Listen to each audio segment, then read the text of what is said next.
ಮನೆಯಲ್ಲಿ ಬೆಂಕಿ ಅವಘಡ ಸಂಭವಿಸಿದ್ದು ಓರ್ವರು ಸಾವನ್ನಪ್ಪಿದ್ದು ಮೂವರನ್ನ ರಕ್ಷಿಸಲಾಗಿದೆ. ಬೆಂಗಳೂರಿನ ಕಾಂಟ್ರಾಕ್ಟರ್ ರಮೇಶ್ ಬಾಬು ಅವರ ಮನೆಯಲ್ಲಿ ಈ ಘಟನೆಯಾಗಿದೆ. ಸುಬ್ರಹ್ಮಣ್ಯ ನಗರ ಠಾಣೆ ವ್ಯಾಪ್ತಿಯ ಗಾಯತ್ರಿ ನಗರದಲ್ಲಿ ಮನೆಯೊಂದರಲ್ಲಿ ಬೆಂಕಿ ಅವಘಡ ಆಗಿದೆ.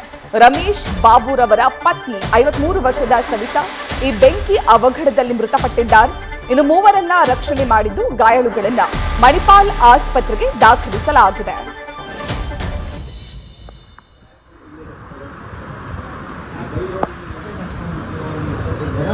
ಈಗ ನೋಡ್ತಾ ಇದೀವಿ ನಾವು.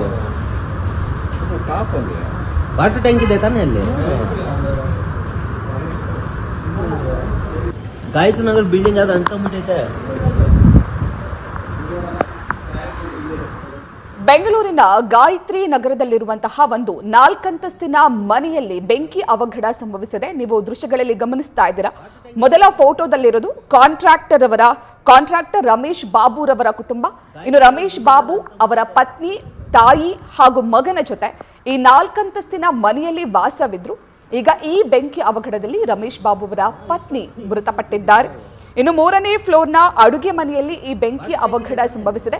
2 ಫ್ಲೋರ್ ಅನ್ನ ಬಾಡಿಗೆಗೆ ಅಂತ ಕೊಟ್ಟಿದ್ರು. 3 ಮತ್ತು 4ನೇ ಫ್ಲೋರ್ನಲ್ಲಿ ಡ್ಯೂಪ್ಲೆಕ್ಸ್ ಮನೆಯನ್ನ ಮಾಡಿಕೊಂಡು ಕಾಂಟ್ರಾಕ್ಟರ್ ರಮೇಶ್ ಬಾಬು ಅವರು ಕುಟುಂಬ ಸಮೇತರಾಗಿ ವಾಸವಿದ್ರು. ಇದೀಗ ಈ ಅಗ್ನಿ ಅವಘಡದಲ್ಲಿ ರಮೇಶ್ ಬಾಬುರವರ ಪತ್ನಿ ಮೃತಪಟ್ಟಿದ್ದಾರೆ. ಈ ಬಗ್ಗೆ ಹೆಚ್ಚಿನ ಮಾಹಿತಿಯನ್ನು ನೀಡ್ತಾರೆ ನಮ್ಮ ಪ್ರತಿನಿಧಿ ಶಿವಕುಮಾರ್. ಮನೆಯ ಅಡುಗೆ ಕೋಣೆಯಲ್ಲಿ ಬೆಂಕಿ ಅವಘಡ ಸಂಭವಿಸಿದೆ.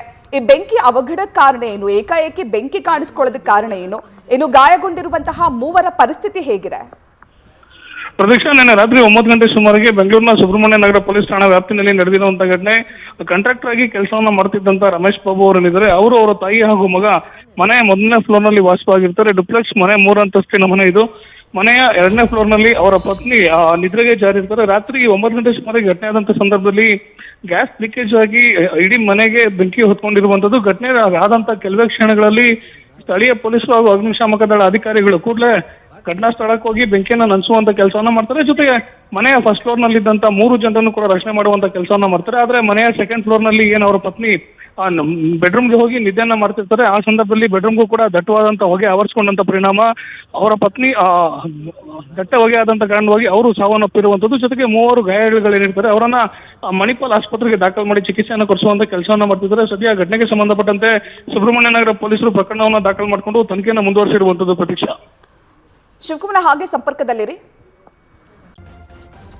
ನ್ಯೂಸ್ ಫಸ್ಟ್ ನಿರ್ಭೀತಿಯಿಂದ